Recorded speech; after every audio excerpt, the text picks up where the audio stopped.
আজকে একটি সুন্দর ঘটনা শেয়ার করব, যেখান থেকে আমাদের অনেক কিছু শেখার আছে।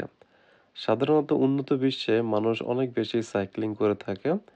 এখানে যে যত বড় পজিশনে থাকুক না কেন, ডিরেক্টর বলেন, সিইও বলেন বা ডিপার্টমেন্ট হেড বলেন, আমি অনেকেরই দেখেছি যারা সাইকেল চালিয়ে অফিসে আসা যাওয়া করে, খুব সাধারণ লাইফ লিড করে। এখানে দেখেন যেটা হাইলাইট করেছে, আমি এখানে ৪/৬/২০২৫ এখানে একটা ডেডলাইন দেওয়া আছে।